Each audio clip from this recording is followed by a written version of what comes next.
Oh my God, sluttery. Sluttery. Okay, where do we even start? Welcome back to Homophonic, everyone. John Michael is with us again. Hello. We just went on a tirade about some personal stuff that we've been experiencing. Yeah. We're all good. It was Yes. silly. It was fun.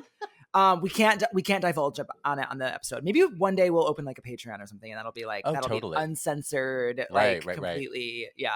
I think it would be nice to talk a little bit deeper about some stuff. Yeah, I think so too. Yeah. And I think that we can on right now. But that stuff stays behind right. behind closed doors.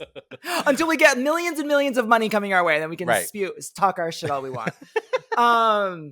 But okay, we were just talking though before where there's been kind of a lull in pop music and whatnot. However, at the same time, like within the last week, there's just been a lot happening. And I don't even know where to start. So I have a list. I mean, well, first of all, let me start with Beyonce. We've got Ms. Oh, look at that shirt. I tell you, it's so good.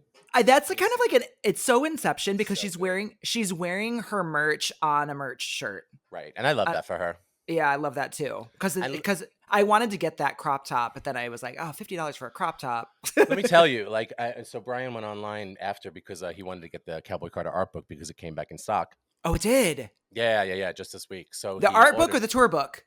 The art book. Okay.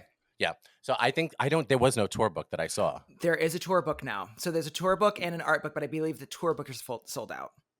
Oh, God, this woman, I swear to God. Yeah. And I'm like, you're Beyonce. How are you not making enough? What do you mean you're sold out? Like, I don't even understand what that means. Like, because this happened when we went to the show. Like, you get to the merch table, the line was ridiculous. And then they had a New York specific shirt. And that was obviously the one that I wanted. Yeah. And then get up to the front. By the time that I got up to the front, completely sold out. All of the merch booths in all of MetLife Stadium completely sold out of that one. And then they had another shirt that said like Jolene's on it that I really wanted, but that sold out too. And I'm weird. Like, how are we selling out of shirts like this? I do not understand.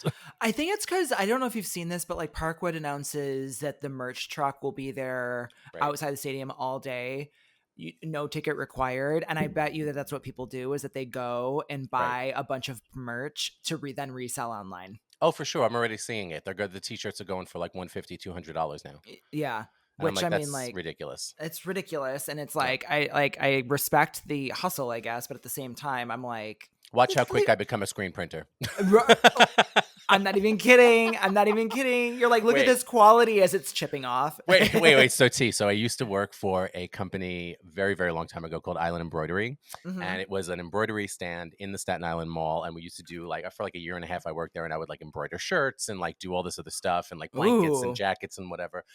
Once I learned how to put images into the machine, because you would literally upload an image into this machine and then it would just translate it to thread and put the colors and do like whatever. I bootlegged everything as a teenager. No way. I was like, look at my Louis Vuitton shirt. Oh my God, I'm obsessed. I was like obsessed. I was like, this is great. And then I look back and I'm like, why do I have so many of these terrible shirts? Right. And you're saying that like this is all thread. It's not like screen. It's not like no. Anything. This is a huge machine. What was it called? Amaya, I think it was the Melco Amaya. God, I don't even know why I remember that. This is like 1999. Wow. But. So you would just upload like these images. They had like a catalog of different things. We had a woman and this is so random, but we had a woman that would come in all the time. And obviously something was a little off with her. She would bring in clothes that she had worn and got stains on, and then would just come to the embroidery stand to have embroidery put over wherever the stains are. Okay. So every time she would come, it would be like a shirt with like a random thing here and a thing here and down here and over here. And I'm like, okay, girl. I was like, we do whatever you want. That's fine. Whatever you want. This is your moment. You happy. Right. Yep. Anyway, but I don't even know why we were talking about that. We were talking about Cowboy Carter. Yes. I'm like, how did we get here? Yeah. And I got to be honest, the guys, like when you go to a concert and the guys that are outside that sell like the cheap shirts. Yeah. Some of them were better. Oh, I'm mad. There's actually one I'm mad I didn't get. One had like complete, like it said Cowboy Carter across the top and was all in like in rhinestones, like sparkly. Oh. And I was like, and I'm mad I didn't get it at the time. Yeah. Because they were like $10. And I'm like, and I just walked in. I'm like, you're like, I want the cheap screen print. Right. For 75. Yeah. No, thanks. No thanks. Save your Right. rhinestones. Well, so this is what I'm curious about because I haven't. This is my first time putting this on, and I'm curious how it's going to wash. I mean, it's already a little worn, which is Yeah. the thing. But I got to be honest, Beyonce, some of your Renaissance shirts didn't really hold up that well as I've worn them.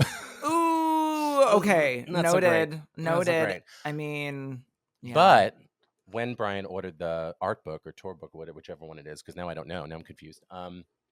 He also ordered a T-shirt that was like $90. But let me tell you, when this shirt came, I've never felt Yeah. T-shirt material like this.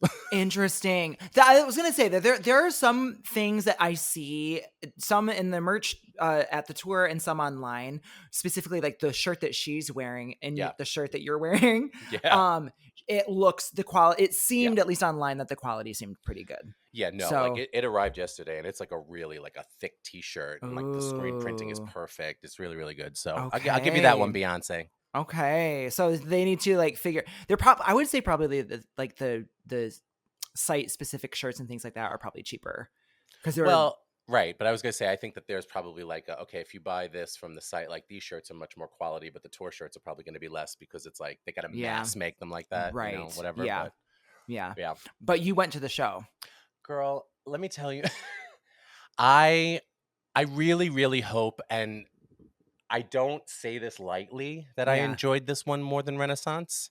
I Because Renaissance is like, as far as I'm concerned, that's a 10 out of 10 album. Like yeah, it's no skips for me. Like it's just hmm perfect from start to finish. yeah, And I love Cowboy Carter, but there's I would say I revisit the majority of the album. There's maybe like one or two songs I don't really listen to as much. sure.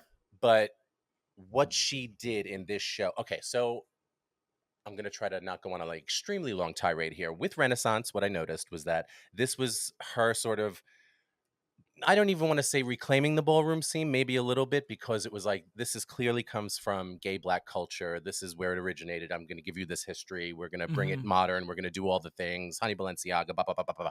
Yeah, And that was it. It's the Paris is burning of it all. And it was phenomenal. yeah. What I felt, and again, this is my interpretation as a cis white man. What I felt like she did in this was not only trace an incredible history through Black music and all of the contributions that Black people have given to pop culture, to poetry, to music, to just all different types of art. Yeah. But it felt like to me, she went out of her way to specifically make sure that she was putting Black bodies in moments of the show where typically white people are usually the representation. So there was a girl that did an Irish jig, Black dancer, a girl who did ballet, Black ballet dancer, like the Cowboys, like almost everybody in her company, like not everybody, but a lot of the people were people of color. And Yeah. it was just like when you sort of zoom out and you look at this, Renaissance felt like it was for us, the gay community, and Cowboy Carter feels like it's for white people in Oh, the way interesting. that you need to look at this and understand. But the other side of that is that it's clearly for Black people and people of color to celebrate and uplift and like, but there are when she did the national anthem, Oh my God. girl, I was freaking out. That Into Yeah. Freedom was unbelievable with the Jimi Hendrix guitar that she's singing over behind. Nuts. Unbelievable. I was like, the energy in the place was, I can't. So set list was fantastic. And what I also said is that what's crazy about this tour and where she is in her career is that by this point, she could be doing her greatest hits tours and just cashing it all in and just Right. giving all the hits and doing all the things. And there was a little bit of that. She did Why Don't You Love Me? She did Crazy in Love. Uh-huh. There was like little bits of things here and there, but like nowhere near was it a greatest hits tour. Right. If there was like maybe 5 or 6 of her biggest hits, maybe that was a lot. And the rest of it was mostly just Cowboy Carter stuff. Yeah, I love that. I love what that she did because if I remember correctly, it was kind of like a mashup with Yaya, right? Yeah. Like it was like Yaya, and then it goes into Why Don't You Love Me, and then it goes back into Yaya. It was so good. And I love that, like, because I Yeah. was, I wasn't able to see the show, so I have been just watching rigorously online and just like looking at everything that I see people post. And I also loved that she like included little elements of Bills in Yes. Thick, and Yes. she I loved that there was I think it was in Buckin. or in Sweet Honey Buckin', I should say. It goes from Buckin into Pure Honey, Yes. into Summer Renaissance, Yes. and then I think back into Buckin. Yep. Which the arrangements that they do for this show, it's unbelievable, insane. And I love that you mentioned too that she could easily be doing a greatest hits show.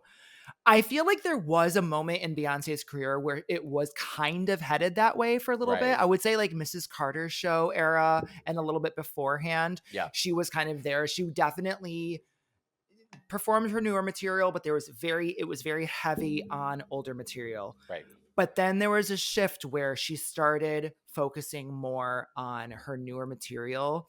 And especially now with like the Renaissance and the Cowboy Carter tour, she is focusing on the brand new material. And I love that even with this tour, even though it is Cowboy Carter, I think that she performed, if not snippets or full song, between snippets and full songs, almost the entire Renaissance album still. Right. Which is like insane. Yeah, because I didn't know if we were going to get any of that because I didn't really look at the set list. I watched a couple of clips, but I didn't really kind of go into it. But she did the whole like Renaissance section at the end where it was like cozy into Alien Superstar. And I will never get sick of that. Every time I hear this a reminder, I lose my mind. Cozy is that girl. The live arrangement that she does of it is that girl. And it's all the details, not only in just the arrangement, like, you know how she has the robot things with the frames that come in. Now the frames are, what were they? Somebody said they're Renaissance style frames. Before they were just plain. Now they have like Renaissance style like things on them. The bed that she sleeps in now is made of gold fabric, and it's like it's so good. Like they just tweaked little things. I will say, in all transparency, I think she hurt her knee. Okay. I think that something has happened to her knee, and I suspect it's the right one. Okay.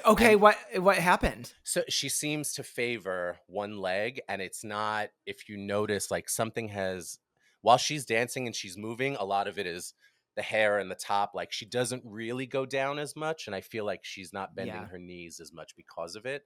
Sure. I mean, look, let me tell you, I don't know that I've ever heard a vocal performance for 3 hours like I heard at this show.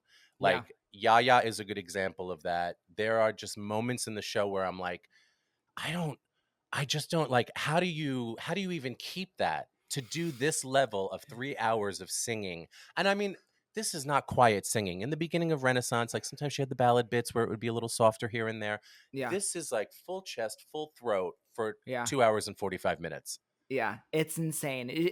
Her and Z Machine had pointed out that like all of our vocal favorites, you know, from Whitney to Mariah to anyone, usually experiences a vocal decline at this point. It's not that they're bad singers, but they're for whatever reason, there's a vocal decline. Sure. And we're not experiencing that with Beyonce. No, like, actually, it feels like the opposite. If she is just, whatever she is doing to preserve her voice, it is working. Right. She's arguably the best singer easily. Like, and I'm not, after seeing this show, and I said this too, like, I cannot entertain that conversation anymore. Like, I can't sit here and you're gonna, Beyonce, who? Like, who? Like, if you want to even talk Whitney, like, and this is not, I will never speak a bad word against Whitney, even in the rough years, but Whitney's voice, for the incredibleness that it was open and clear like a bell, and it was like, it was a church voice, and it was, but what Beyonce has that I feel like Whitney never really had because her voice was so pretty was that grit, that Tina Turner fire that just lives inside Beyonce. And I'm sorry, those like Yaya is a perfect example of that, where it's like, yes. But then the fact that she's able to then switch it and go into opera during Daughter, like that, people just don't understand, or then just go into like rap, like in Spaghetti, like. Like the diversity, the way that she's able to do all these different genres, all these different styles, do it flawlessly, do it well. Right. She's got the range. She's got the range. It's not us being biased. This is this is what's so frustrating. It's like, you don't have to love Beyonce. Her music doesn't have to be fair. You don't have to be the intended audience, right? As we like to say. there's plenty of people that I recognize that I am not the intended audience for, but I still respect their art and their craft and recognize that, yes, they're a great musician and yada, yada, yada. And we need to start doing that for Beyonce. There's so many people that try to sit there and say, "Oh, she's this or that, whatever." I'm like Okay. you're not making sense. Like, Right. And yeah, that's why I feel like at this point, if you have something to say, I'm just going to go, okay, and shrug. yeah, I'm not talking about this with you because there's nobody living right now that I feel like you could put her up against. No one is performing at that level. No one is no, performing with that level of detail. yeah, Like it is I think that when it comes to tour planning, her and Taylor, when it comes to tours, that's mm-hmm, probably the only comparison that I could possibly come up with for Beyonce is that the level of their touring is so yeah, unbelievable that these two intricate, women, yes, these two women yeah. are untouchable. The Easter eggs and what they do for their fans and how much they give their fans is unreal. Well, Beyonce specifically, though, with the attention to detail to all the visuals, from the costumes to the screen projections Right. to the props that they are using to the staging, I mean, to the actual design of the stage, like it's it- what am I trying to say? Like, there's a lot of criticism that I see online of people being like, Beyonce isn't quote unquote a good performer. This is so stupid. Isn't a good performer because she quote unquote needs all of these things. And I was like, listen, you criticize Adele for just standing there in a gown. Right. You criticize male singers for just standing there in a t-shirt and a guitar.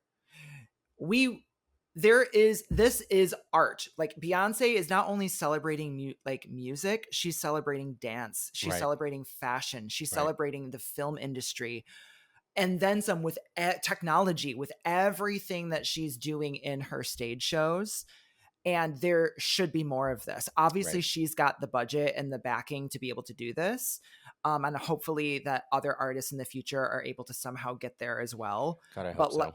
but like, yeah, like that's nothing to bash anyone for. Well, but that's the thing is that it's not, when stands look at this as like a zero sum game, it's silly to me because like there is so much room for everybody at the table because none of these girls do the same thing. No, Like not at even all. like I went this morning just to make sure that I was up because I know that we had chatted a little bit about this before the podcast and I listened through all of the Addison Rae songs that were Yep. on that have been released so far on her album because I saw your Instagram story this Oh morning yeah, yeah, and I yeah, was yeah, like, all right, I yeah. said, let me just go through and make sure that I've listened to all of this. Uh-huh. And I'm like, there's a lot of people that love her. She does the opposite, the complete opposite of Beyonce. There's nothing wrong with what she does. Right. You put your music out, it will find its audience. She will find Yep. her people. Mm-hmm. It's just silly. The Yeah. comparisons, and it's always with women because even with the Benson Yeah. Boone of it all, Uh-huh. like I'm not hearing constant, oh, Harry Styles, oh, Harry Styles. Like I don't Right. hear it like I hear it about other women. Right. Yeah. It's the stan culture of it all has gotten to a point where I refuse to engage at this Yeah. point. Like, the other day, what would I post about? I had posted about I had done I did a TikTok trend where it was like propaganda I'm not falling for. And one of the things that I said was that J-Lo can't sing. Right. And Ugh. people were, this is the thing. Again, you don't have to like an artist. Right. You also don't have to go out of your way to tell me how much you hate an artist. Right. It's weird to me when you do that. It's weird to me when it comes from, it seems, because as a receiver, a lot of people think that they know me because they follow my page. Right. And or vice versa, that I know them because they're one of my followers.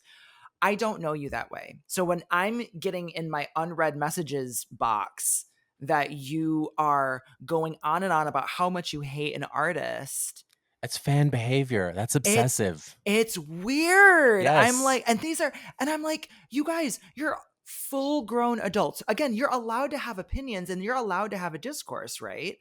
But I'm just sitting here and I'm like, what the hell did Jennifer Lopez do for you to feel this strongly about someone? And I Right. have to say, we mentioned this before, and I have to say, I love Mariah Carey, but Mariah Carey in her book didn't do any favors to this by going on and on and on. I think it's really important to understand that J-Lo was at the mercy of Tommy Mottola, and that's where Mariah's energy should have been going towards, not Right. J-Lo. And Right. I understand the frustrations. Totally. But And but here's the thing. you can, like you said, you can feel however you want about J-Lo, but I'm just going to run some numbers here just for a Yeah. second because I happened to look at this before because I wanted to catch up on the AMAs. Yeah. And Yes. this is something Yes. that I wanted to talk since we're talking about J-Lo, we can segue. Yes. I looked at the numbers on YouTube of the performances just because they were in front of me to see. Now, there was a lot of performances that were fine. I don't know how you felt about the AMAs this year. Oh, I've got thoughts, but I'll let you finish. I mean, I still have not watched the full thing, but I watched through pretty much all of the performances. So Benson Boone, who is, Yep. Pop's golden boy right now. I thought his outfit was fantastic, by the way. That purple suit was phenomenal. Very well tailored. Very Yes. well tailored. Yeah. And when I say this, I'm not saying this to compare, and I'm not saying this to shade or judge. I'm just purely speaking about the numbers in regards to J-Lo. His performance currently, all of these were uploaded 4 days ago. His performance currently has 99,000 views on it. Okay. Alex Warren, who's another sort of like, I don't know if it was you or maybe Z Machine said it, but called it voice audition pop. Interesting. I don't know who said it. Somebody said that to me, and it was like, I love that. They were like, it's voice audition. Teddy Swims, like all of that type of stuff. Like, and it's not a bad thing. It's just that very voice sort of like, audition pop. But you know what I mean? Like, it's the dramatic sort of vocal. Like, it's very, very that. So Alex Warren, who's another like up and coming whatever, he had 66,000 on his performance. Rod Stewart.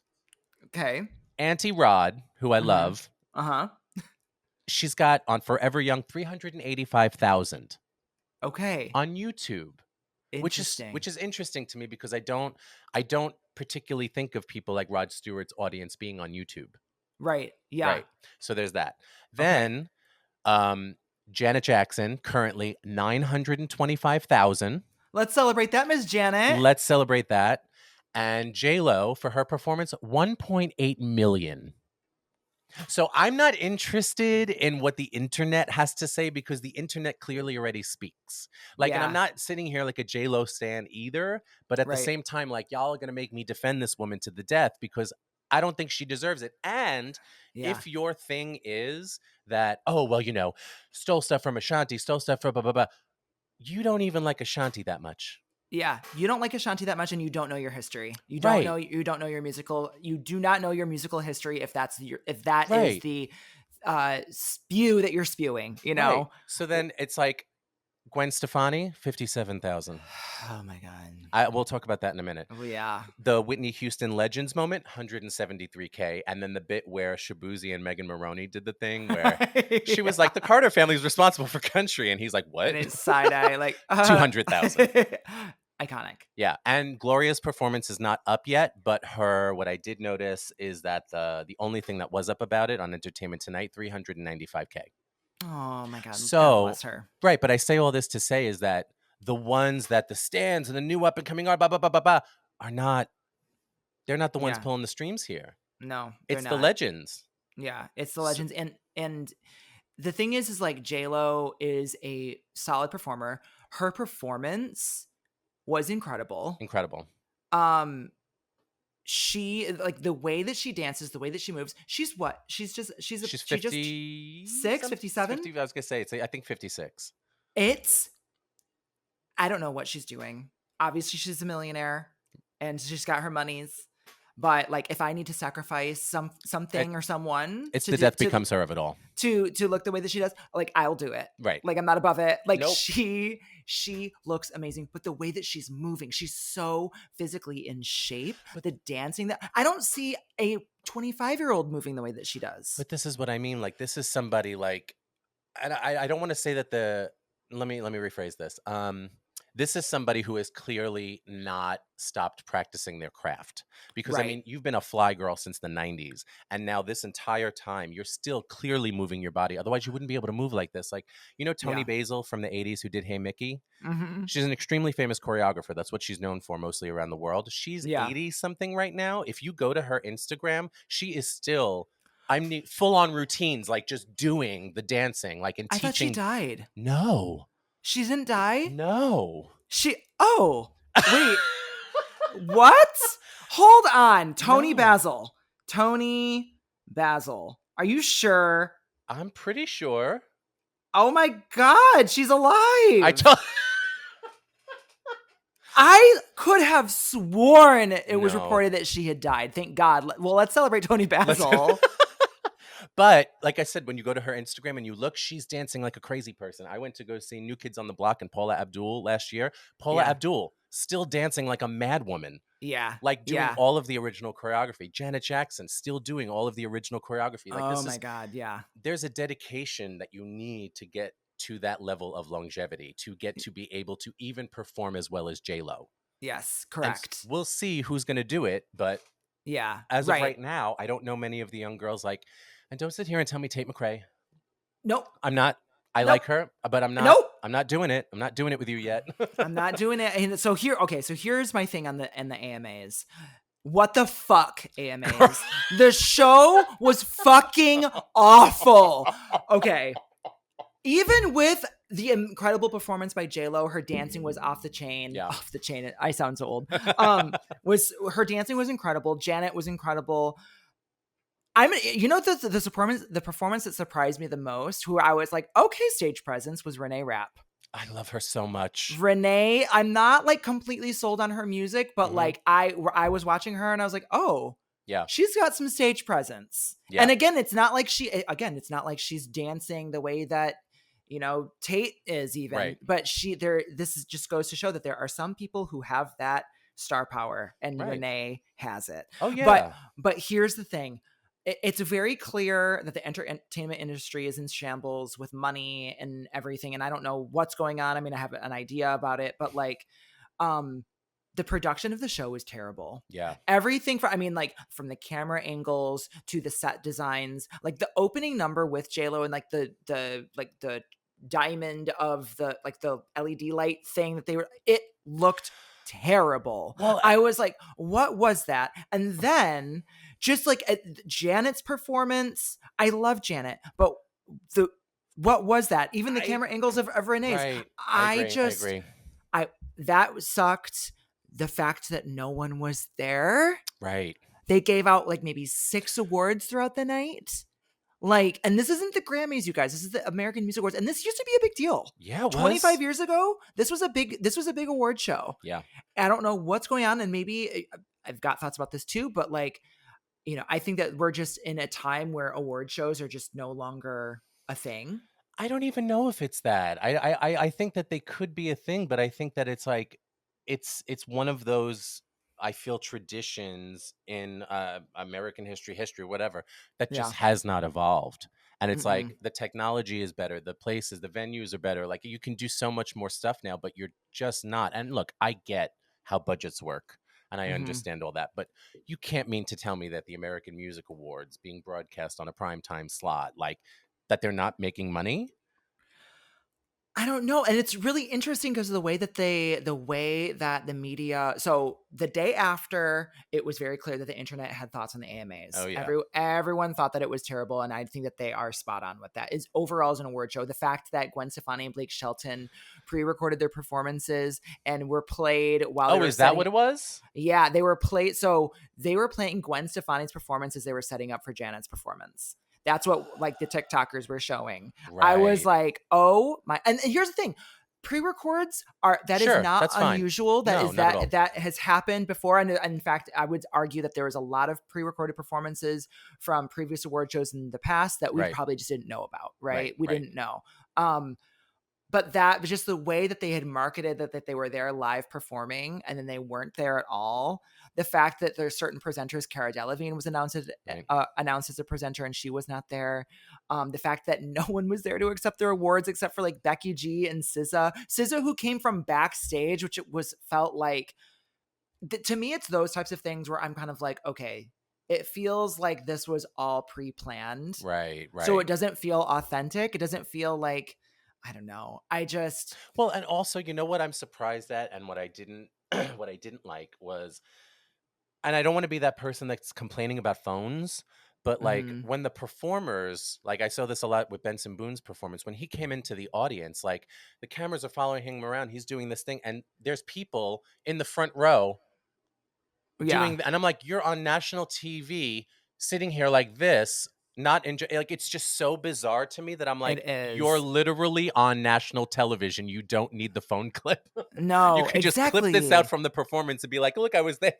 Right. Yeah, like it's so weird and it's just I don't know. And maybe I think part of why I feel like award shows are becoming irrelevant is because of social media because Mm, these were the moments where we used to with like we didn't have a day to day with our favorite celebrities and favorite artists, right, right? right, Now with social media, you see everyone's day to day doing whatever.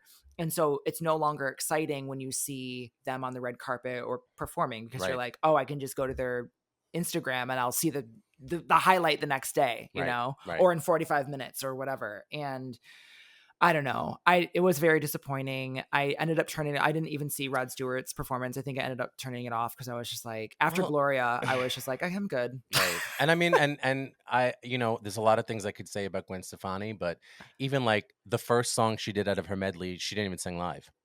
Like the Right. first song was lip sync from the new album. Yeah. And I'm like, that's the one you would want to push, no? Right. Like it was super weird. Like she It looked was beautiful, like she always looks good, but at the same time, I'm like, I don't know, this performance is giving Republican. it gave so Republican. And Sorry, I was like, I'm good. I'm I'm good. good. I don't need Even it. even and I love Janet. Janet's acceptance speech at the very end where she was like, keep God at the center of everything that you do because that's where he wants to be. I was like, Janet, Okay, girl. you All right. have 25 songs where you're simulating an orgasm. Right. Like, Right. like, Were you keeping God in the right place during any time, any yeah, place? right? Yeah, I know where he's at. Right. Was I know where God who he's you were at. talking about when you wrote Throb? Right, literally. Oh my God, boom, boom, boom until Right. noon, noon, noon. I love that shit though. But that's been award shows for like time immemorial. Yeah, I'm just like, okay, Yeah. but But you and know what? and And also, if I'm going to be honest, Janet, like I get that someone to call my lover is having a moment on TikTok, and I get that that's mhm. probably the reason why you performed it, whatever. But just that and all for you? Well, here's the other thing. The way that the show felt as I was watching it, not only was like the production value giving no budget, Right. right? It's like the side room in Um, a Vegas casino. yeah, it was kind of giving, everything was giving. We had a week to plan this whole thing. And it's That's how possible.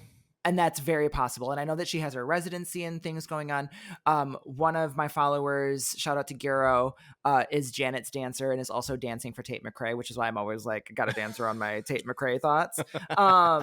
But he was back for Janet's performance, and I messaged him and I was like, oh my gosh, I was like, I didn't expect to see you. I was like, I know that you're on tour with Tate right now.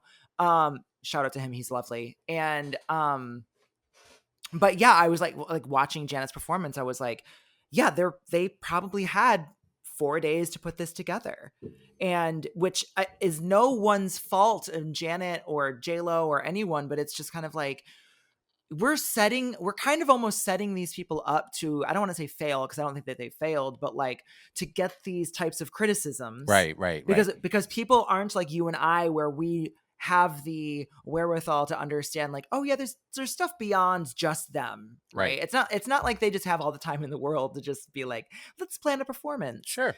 Because I will say one thing that I was watching in preparation for Janet's Icon Award performance is I was watching her Doesn't Really Matter award show performance at the 2000 VMAs. Yeah. She opened the show with that, and like the fact that there was like a three story is an exaggeration, but it's like a 3-tiered like platform thing that like goes down to the bottom of the stage and then comes back up, and like the fact that there's this tight choreography and the costumes, I was like, it's clear that there was more of a budget back then than there is now for award Oh, shows. without a doubt. Without a And doubt. Because everybody's gotten stingier. Every record label is trying to maximize the profits with putting out the least amount of stuff, which is why, like, again, when I see certain album covers or artwork or singles or things, and I'm just like, this is so low rent. yeah, Like, I don't even, like, there's been no thought into this. So, right. like, And it's not like in a brat type of way where it's very no. intentional and whatnot. No, It's but like even a Addison, I hate to go back to her, but like that album cover, the photo's gorgeous. She looks great. But yeah, like that, her name, just like yeah, what is that? It's yeah. like, I don't know. It just looks cheap.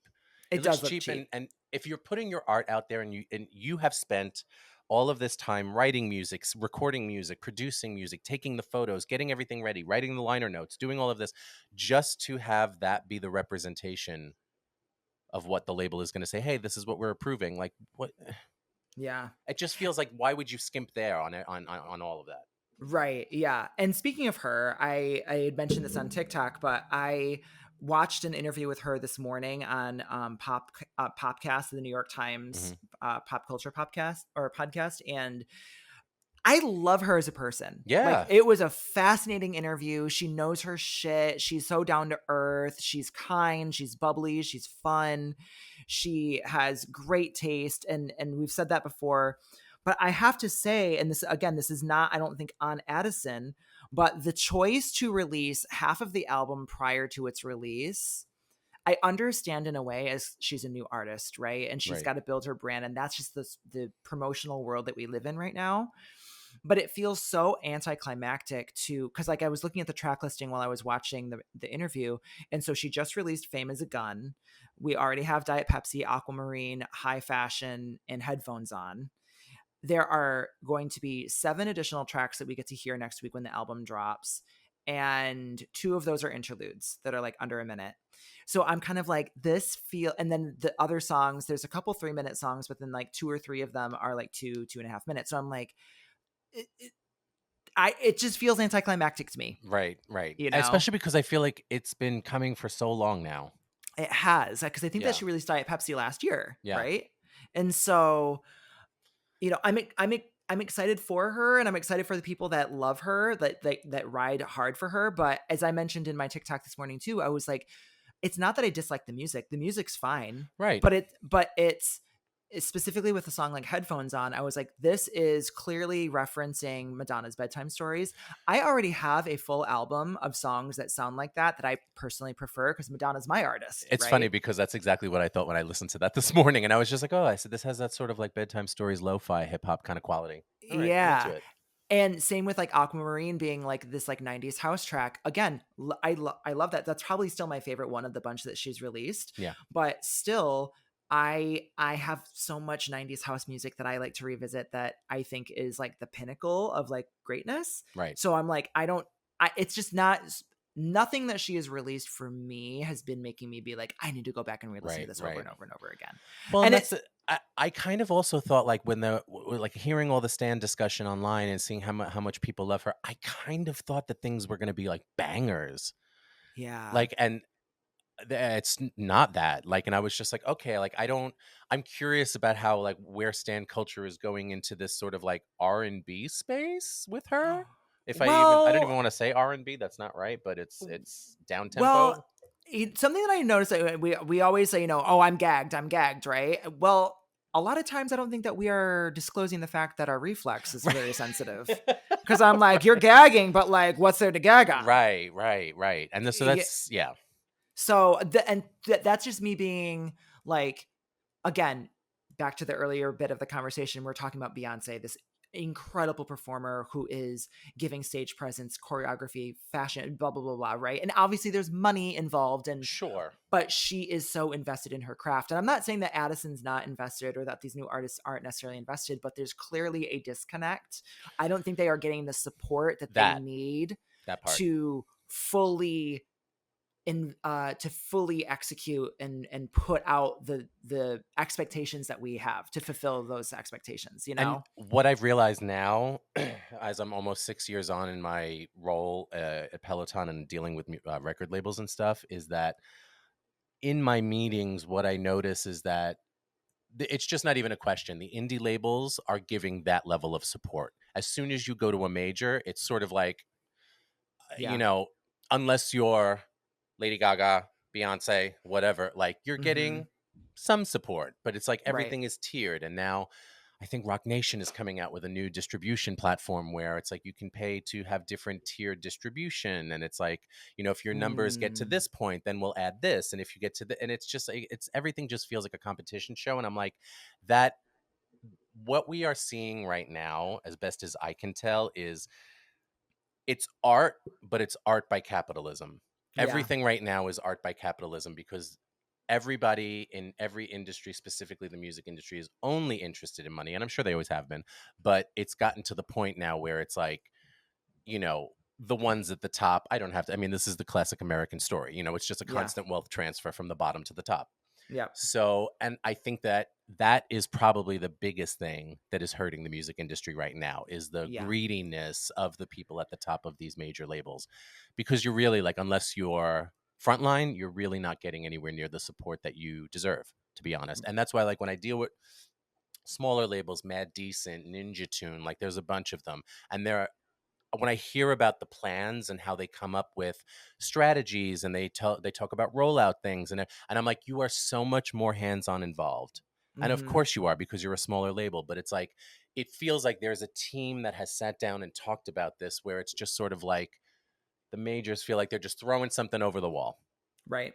If it works, it Yeah. works, and we'll throw money at it. If it doesn't work, stop it and move on to the next. Like, it's just, it's terrible. Yeah, it is, and it's a shame. It's a shame just because, I mean, for music fans, I think that especially the newer generations, this is all they know. Right.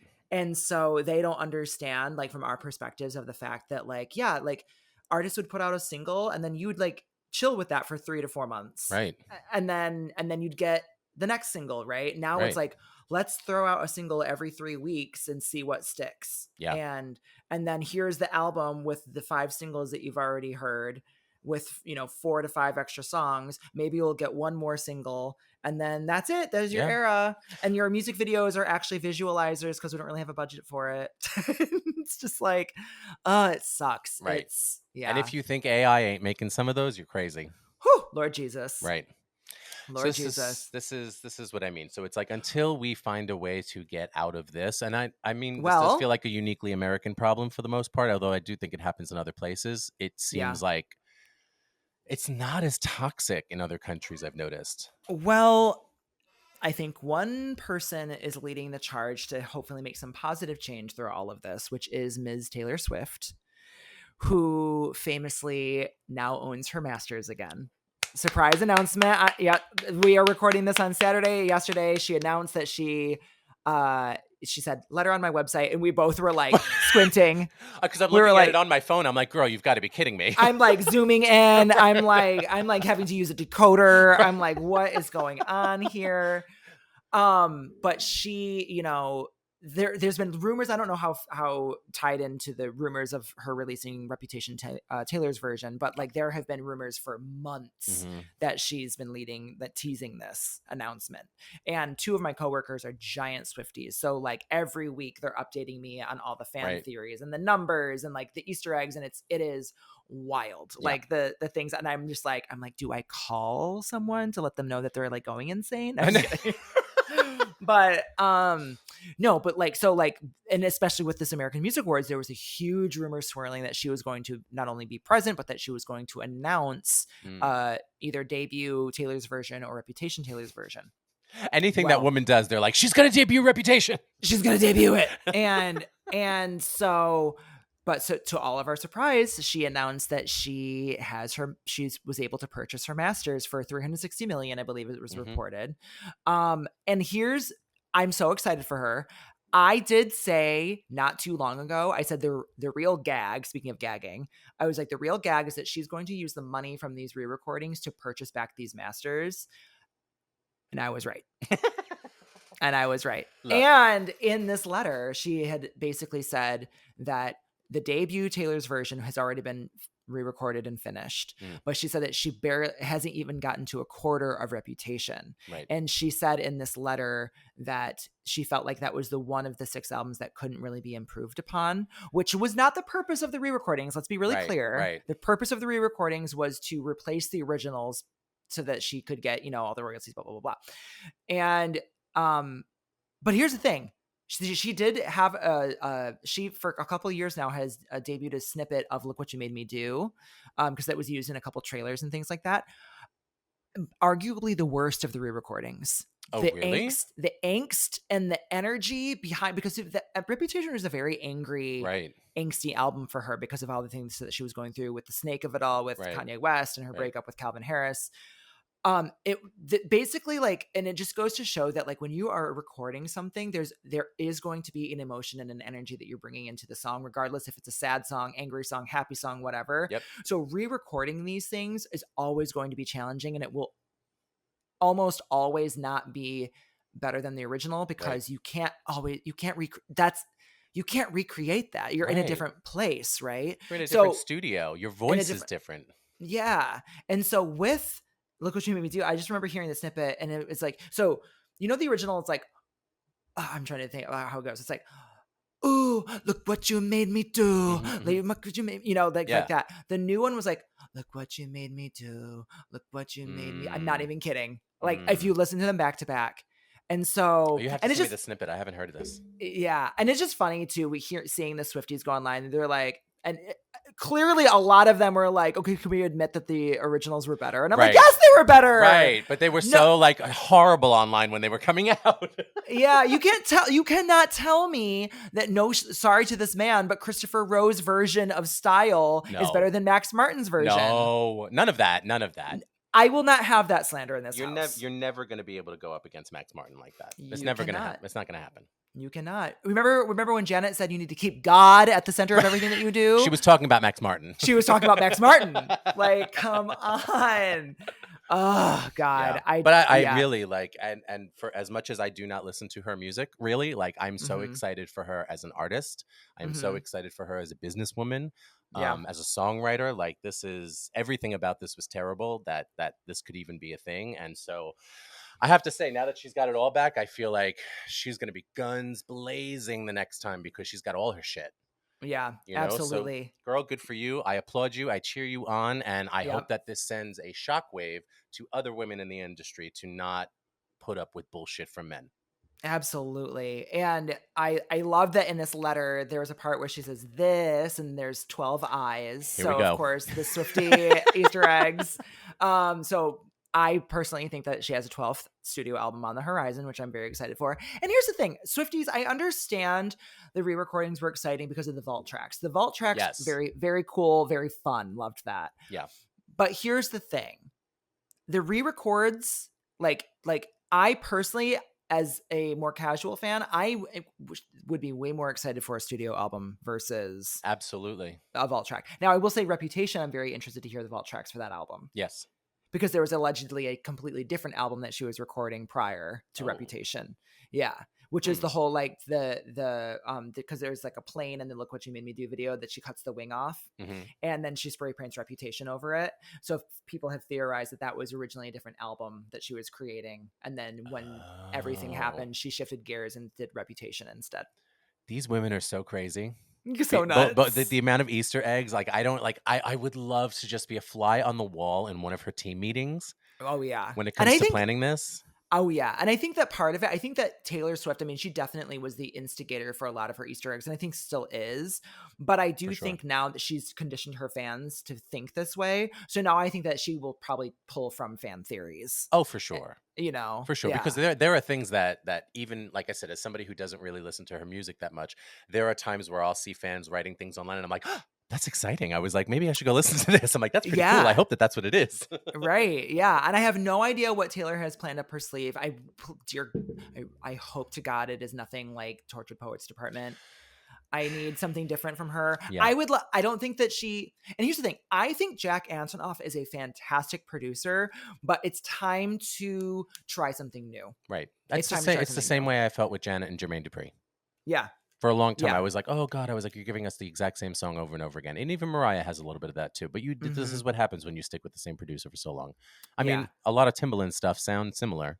You know? So. And so it's time to liven things up. I don't know what she has up her sleeve, but I will welcome with open arms. I can't speak. I'm excited. Right. Well, and here's the thing, like, not that she cares, not that it matters to somebody like Taylor Swift, but like, I could be wrong. I would imagine that 1989 is her most successful album.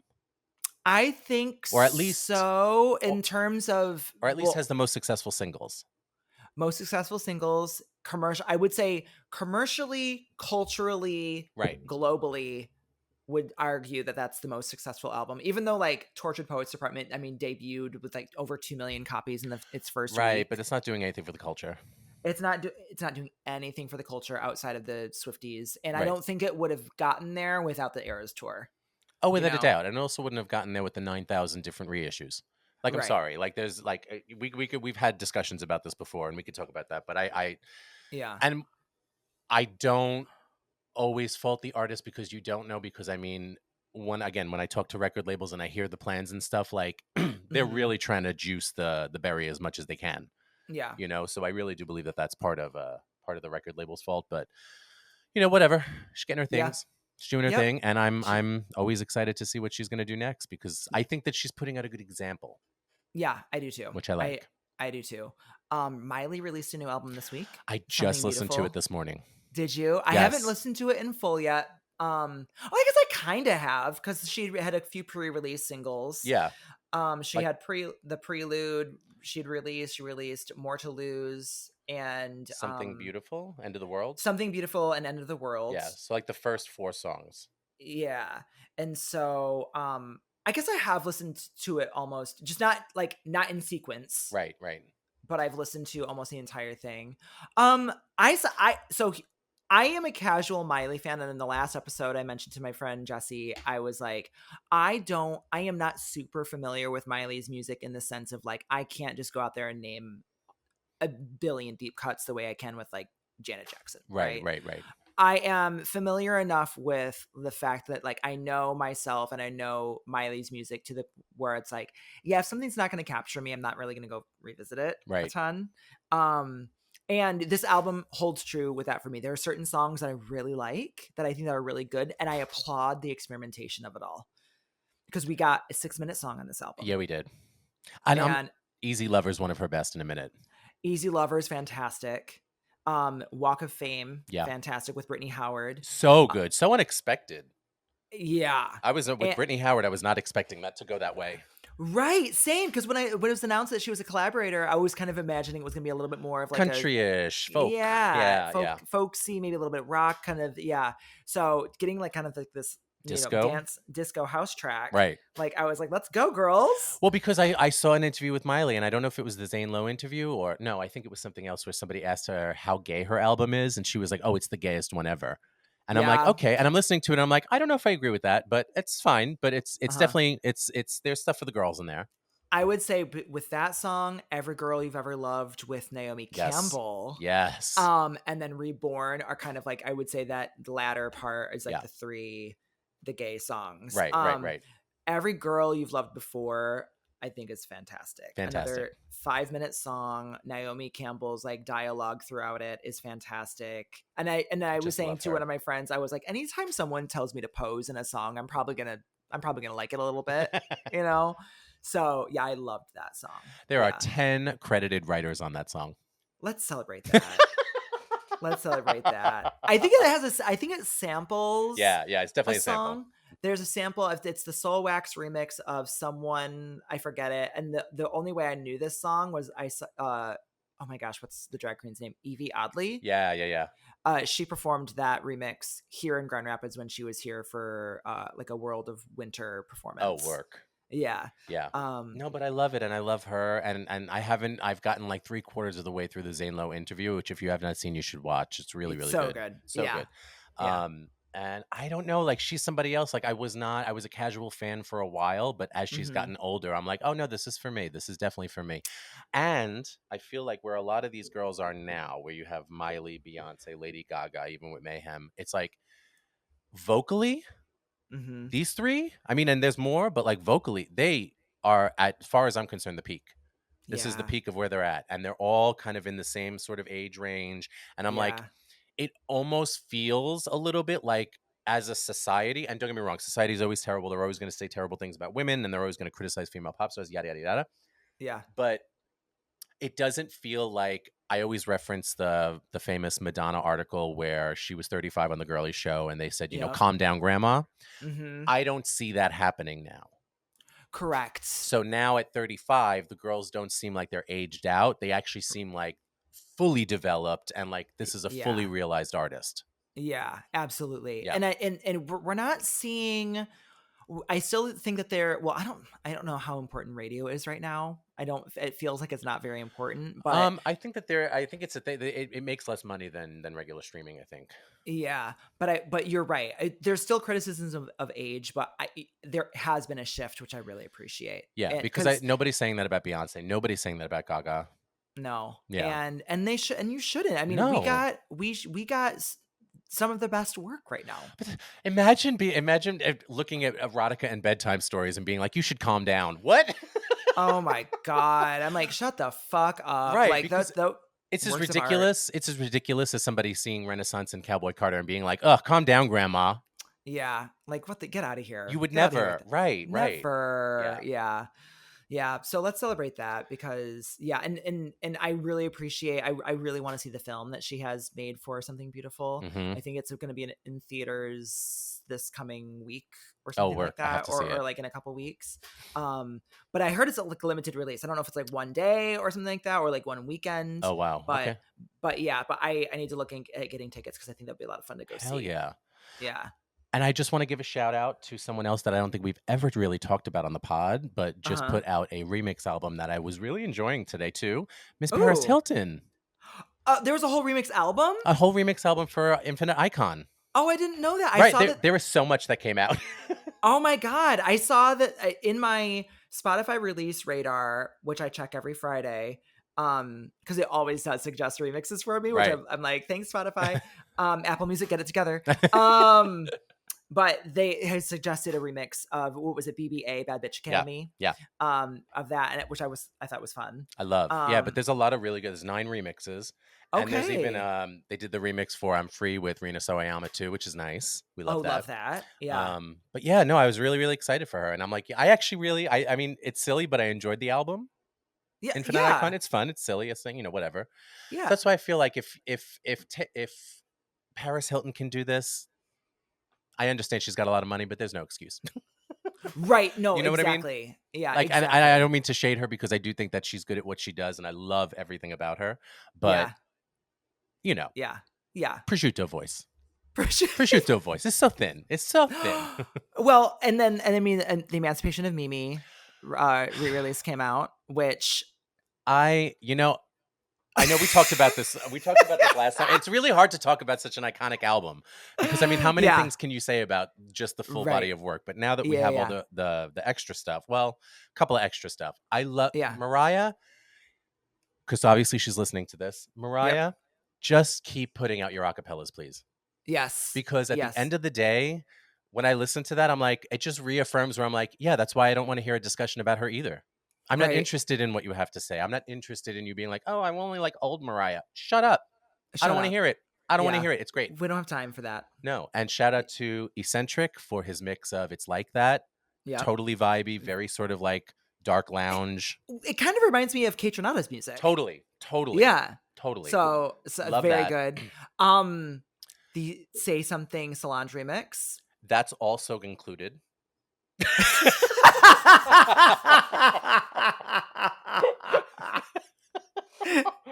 She is there. She is present. She came to the party. She did. She wore the wrong outfit, but she came to the party. she didn't know the theme. She didn't understand it. And that's okay. Sometimes we don't, and we still welcome you. We do, because you know what? Like Solange and Mariah, that means to me, no shades of Solange, you're one step closer to Beyonce.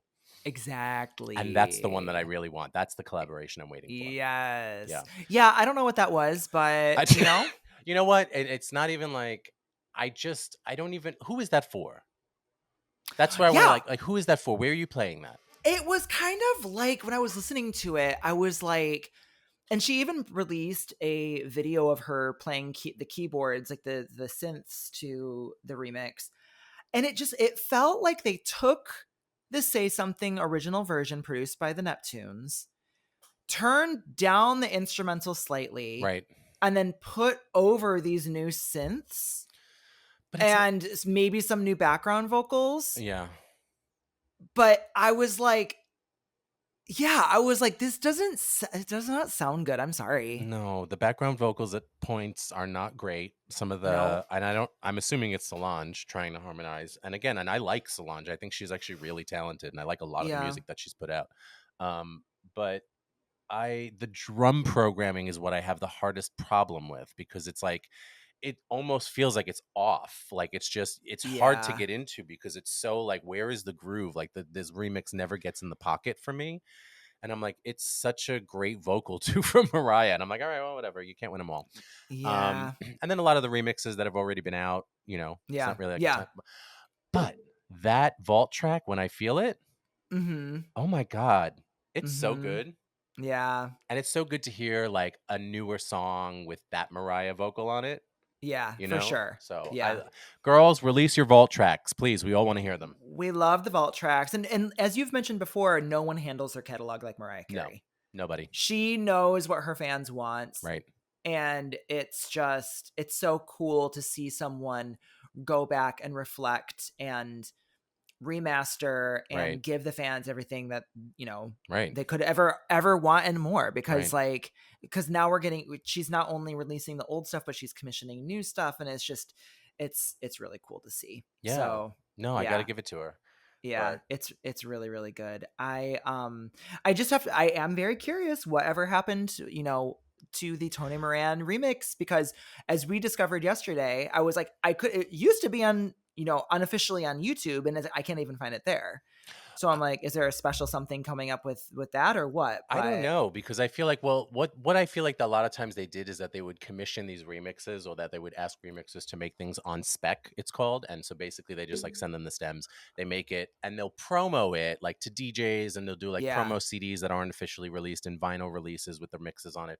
But yep, then when the actual mixes come out, they're not on it. So I think yeah, that's what happened here. I'm gonna guess, but it really is a shame because and it's a great it's a remix. great remix. And I'm like, and I love Peter Rawhofer, RIP, so much. Like, I Yeah, miss you forever, but I prefer Tony's over Peter's on that one. I do too. Yeah. So Peter was in his sorry. weird, like, electro phase at that point. And I was like, Yeah, like, even which like it his Me Against the Music remix, I was like, it's yeah, fine. like this like electro clash thing. Yeah. Yeah, I know exactly what you mean. We, Well, we need to do an episode where we just talk about like the old gay dance music. don't tease me with a good time. I'm just saying. I'm saying. I think it has to happen. I think we'll Don't. find it. Well, I think we'll find our audience out there. Yeah, no, for sure. Yeah. And one final release that I want to give a shout out, friend of the pod, Z Machine and Bentley Robles with Tears and Gears, their new single George Michael. Fantastic. So good. And the So promo, good. boys. I have to say, the promo has been so great to see on my newsfeed. Yeah, it's so much fun. The song kind of reminds me, the synth in the background kind of reminds me of the synth that is sampled in Heidi Montag's Body Language. Oh, It's work. some 80s song. I forget what it is, but it's like that don't kind of like Oh, that. like the Um Yaz. yeah, Yeah. something, yeah, but the song is so fantastic. I love the when Z goes and go down on me like the sun, Yes. George Michael. I was like, oh my God. I was when he had sent me a very, very, very rough demo of the song when they first started working on it. I had said, I really hope that you guys do some wordplay on here, because I think that the song lends, and he did. So yeah. It's so good. And you know what else is nice is not only that you get to support like queer artists, which obviously I love, but A, they're talented. Yeah. And B, it's just fun. Like, they're It's having so very much fun. fun. Like, I know it's a lot of work, and like it's not easy to be an indie artist by any means, because Yeah. you're really doing everything. You're wearing every single hat, and it's nuts. But at the same time, it's like it just presents so well, and they're just so like owning who they are, and it feels so like this is exactly like we're friendly enough with Z now, where it's like who I see him online and who we are, like when we chat all day long, like in the group chat, like it's just him. Like, you're not presenting somebody that you're Right. not. And same thing with Bentley. I haven't met him yet, but he gives that same thing. Actually, a girl that I work with knows him. But it's like, this is Yeah. what it should be. Support queer artists. Support queer artists, which I'm very excited to say that I am next weekend. I'm so mad I can't be there. I know. Next weekend, I am going to be in Detroit. This is just the universe where it does work out really great, which is so lovely. I have an early 40th birthday celebration. Both my stepbrother and I were both turning 40. Amazing. Later on in June. So our families are getting together in early June to celebrate over in Bloomfield Hills, which is very close to Detroit. And so that Sunday, Z was like, he was like, what are you doing that weekend? And I was like, well, I have this birthday celebration. I was like, why, what's going on? And then he told me that he's performing on Sunday. And I was like, I'm there. Where's he performing? Is it He's Pride? performing at Motor City Pride. Amazing. So yeah. And Queen's Pride is here this Sunday. I hope we're gonna get to go. Fun. And you know, like I love this type of shit, and this is why like I'm gonna go down for World Pride next weekend, and I'll be there. Right. I've just found out that I'm playing with Jess King. So that will be. Love that. Yeah. Okay. So it's gonna be like Jess King and friends. So I'm gonna go down there, and I think Friday night. I got to find out the time. Still getting the details from her. Everything you see. This is what I like when you talk about how things come together so quickly. This just happened this past week. And the event is next weekend. Wow. Okay. Right? So it's like things are moving constantly. So it's just sort of like you're picking up information as it goes along. Why is no one ready? Basically, with these run-throughs, you people have had hours and hours to prepare. It's so confusing to me. Just the way she says that, right? It's so confusing to me. So confusing to me. You people have had hours and hours to prepare. Wow, that's so cool. Yeah. So that'll be fun. So if congrats. you're hearing this when this comes out on Tuesday, come find me. I'll post about it on Instagram when I have all the details about what's going on. But I will be at the protest at the march in DC. These are crazy times, so we're gonna be loud, but excited. Yes. Gonna be a very loud Pride this year. Mm-hmm. Absolutely. I'm gonna be wearing something. I don't think I'm gonna wear it to Detroit Pride, but to Grand Rapids Pride, we're letting things hang out, girl, and I'm ready. I'm ready for the long rainbow cape. Like I want it to be like a whole, like, you know how you always wear with the pieces on the side. Oh sure, that would be fun. That would be really fun. Mm-hmm. But not even like a cheesy like a rainbow, like an ombre. Oh, I have to send you the picture of the shirt I just bought. Fun. You would love it. Oh my god, yeah. No, actually, right now I have this. It's basically it's a women's romper. Work. It is like this like electric teal blue, like like an electric robin's egg blue is what it is.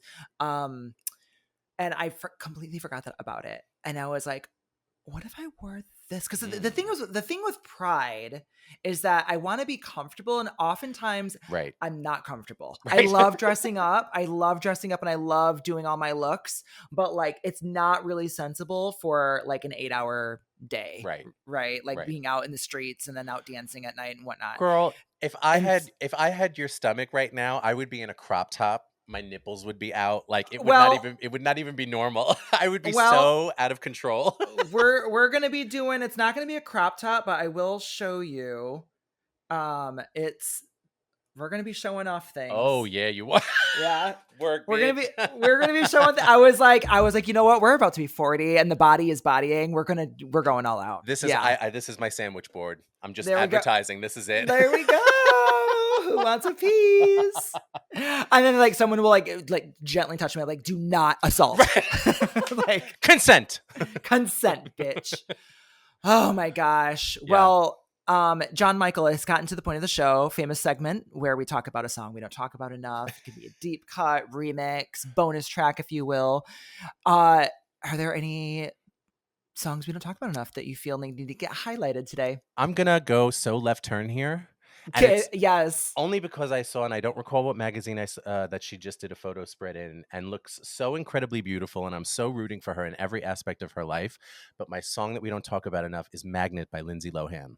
Oh my god, it's so good. Was it the Old Navy spread that she did, or was it something else? Was it? I don't know, but like her hair was blonde and gorgeous, and she just looked incredible. I saw it on I Instagram. think that she just did a magazine cover for Elle. That's it.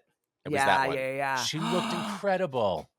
Oh my god, I shout out to Lindsay Lohan. Right. The way that her career. I mean, I don't even think that she clearly had some substance abuse issues and things like that. But I want to be really clear. I think everything that she went through was because of the media and how we treated her. 100%. Similar to the way that Britney did. Yep. The media owes a huge apology to her.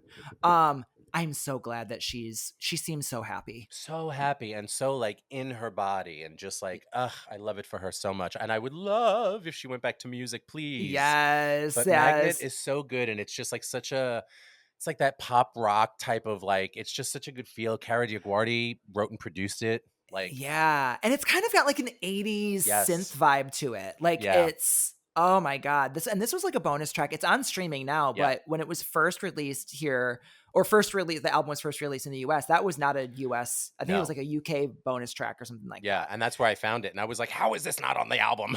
Yes. That was Oh my my favorite God. song. Yeah, I love Rumors, but that's my second favorite Lindsay song for sure. Oh my God. But then she's got a lot of, I have to say, she's got a lot of songs in her catalog that I really do like. Yeah, no, she does. Her cover, and I will say this, and it's no shade to Stevie Nicks or anything, but like her cover of Edge of 17, I think is phenomenal. Oh, it's phenomenal. incredible. The orchestration, the arrangement of it is beautiful. Yeah. Like she sounds fantastic. That's really good. Even her cover of I Want You to Want Me is really fun. Yeah, no, she did that very, very well. Yeah. And I think it's like, I hear what you're saying about like me, like no shade to Stevie Nicks, and of that Stevie Nicks is an icon. Right. And I just I'm not trying to compare. No, it's just one of those songs though that like you can't just cover it. Right. Like you've got to do it well. And Lindsay Lohan, I think, outdid herself with that. Oh, for cover. sure. Unless I said like until I had not heard a good, or at least a good or better cover of that song until Miley did it with Midnight Sky. Oh yeah. But like that was such a good mashup. Right. Yeah. But it's like, but either way, like those two, like those are the best other versions that I've heard next to Stevie's. Yeah, absolutely. Yeah, so good. Lindsay, we love you. Please put out more music. More music and come on the pod. Let's talk about Bossy. Oh my God. And the 9 remixes of Bossy that aren't on streaming. Because it was like Mike Rizzo, Jason Nevins. Let me add that to my list. Right, I know. I gotta look I'm into. I know. I'm like, I think that there was like 4 different remixers, and it was like a club mix and a radio edit and maybe a dub. Anyway, I love it. See, this is why we need to do that episode. Exactly. Okay, I'm never prepared for my own segment. Songs we don't talk about enough. I am gonna go with. I am gonna go with. So I had texted you the other day. Because of this segment, we often talk about different songs that we were like, oh, we wish this was on streaming, or wish this was on streaming, whatever. Kylie Minogue put out Tightrope. With no announcement, no just pop. Just a little like sprinkle. That's Here it. you go. It's the In Your Eyes single. It has both Tightrope and Good Like That. 2 bonus tracks from the Fever album. Both excellent songs. Tightrope specifically, though, is just this really good, lush dance song. That has elements of electronica in it. And I always feel like this is a song that I like to listen to, that I feel like when the sun is starting to set, like that's the kind of the vibe that it gives me. Yeah. And it's just such a great song on her discography. She had performed it at her anti-tour back in like 2015, which was the set of shows that she did where she just did bonus tracks and deep cuts and things like that.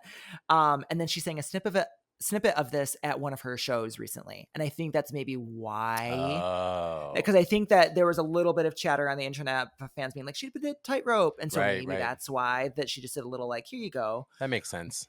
Yeah, so I'm glad that she did, because hell yeah, love Tightrope. Nobody has bonus tracks and unreleased stuff like Kylie.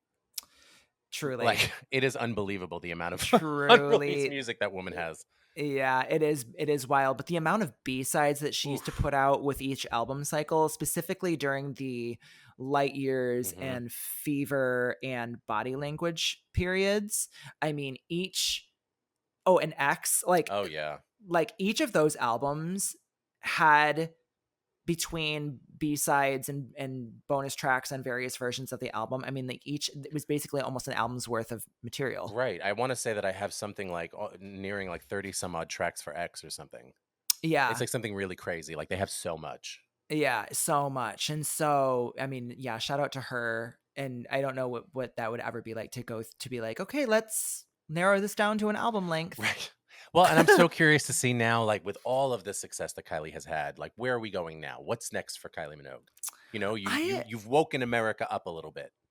What is next for Kylie Minogue? She has alluded to in her own interviews, she has alluded to wanting to go down a more, she was calling it kind of like a 90s house trip. Yes. She had mentioned that she was going to do this for the tour, which she did not end up doing, which is fine. Totally. I'm not mad. We'll get there. I'm not mad. But it did excite me. Yes.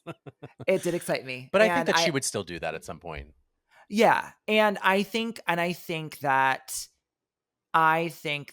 now moving forward, she's done the people have been calling Padam Padam electro. I don't know if I would call it that necessarily, but like the club sound of this. Yeah. She's done it now for Tension and Tension 2. I think that it's time to move. I would love to see a more, maybe an edgier, darker. It doesn't necessarily need to be darker, but like just when I'm thinking of like the Brothers in Rhythm remix of Confide in Me, right? Like the houseier stuff that she did do in the 90s, because that is really in vogue right now, and why not do it? What I need is just the same thing I need from Kylie is the same thing that I've always wanted from Madonna. Is I want you to just come up with a bunch of songs that you've written. We know that you write a lot of songs. You can get Biff Stannard to help you and all your team and all the same people that write music with you. But then for producers, I want each track to be given to a different DJ.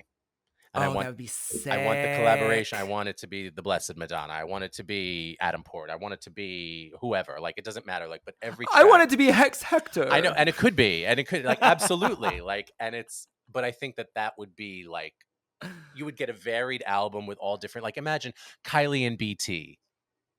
Your brain would explode, right? Don't even go there. Like, that would be. Right. I just got. See, it's those types of things that I get so excited. Yeah. And I'm like, the magic that BT and Kylie Minogue could put out. Right. And here's the thing, it would probably be the most experimental, because you know what I love experimental Kylie. Hell yeah. I mean, Impossible Princess. But I mean, I bring it up a lot via meme, GBI, German Bold Italic. I love it. I've always loved it. And their other collaborations, Sometimes Samurai. Yep. Like, such great music. I would love that. Her, oh my God, I'm putting this up. This is going to be the social media clip. BT and Kylie Minogue. I don't know whose dick I need to suck. I don't know if there's multiple dicks that need to be sucked. I'm there. I am so there. I am ready. I'm willing. I am complete consent. This is where I want Andy from the Fire Festival to come up. Right. Yes. I need a collaboration between BT and Kylie Minogue right now. That would be absolutely fucking fire. And I would love, here's what I need. The single version will be like a 3.5 minute song. Sure. Right. But what BT is so good at is creating an 8 to 9 minute extended mix of the song. Mm-hmm. Holy shit. This is going to happen. And we're going to be the executive producers of this. But I mean, but she's worked with so many of these types of artists throughout her career. Like, it feels like it's such her wheelhouse. Like, and let's just do it. And instead of waiting for remixes, let's just make the thing. Right. Because she sampled a BT song in it was in the Kylie Fever tour. It was either for Come Into My World or Shocked. I think it was Shocked. Oh my God, what BT song was it? It was one of his songs from his 2000 album, Movement and Still Life. Ooh. And yeah, and so, I mean, hello, let's make it happen. Right. I just think that there's there's a way to do that, which would be really, really cool, but yeah, I don't know. I always wanted a collaboration between Madonna and BT. Oh, absolutely. Because of the remix that he did with Sasha for Drowned World. Well, not even that, but I mean, even like when she put out the whatchamacallit as the main version of What It Feels Like for a Girl. Oh yeah, the Above and Beyond remix. Oh so my God. She's dabbled in her transness. Yeah. So it's like, girl, let's just make it happen. And I mean, she's performing the Sasha remix of Ray of Light on tour, so. Yeah. And there you go, Z Machine. Right. We got right at the end, Ray of Light. Right at the end, Ray of Light. Boom.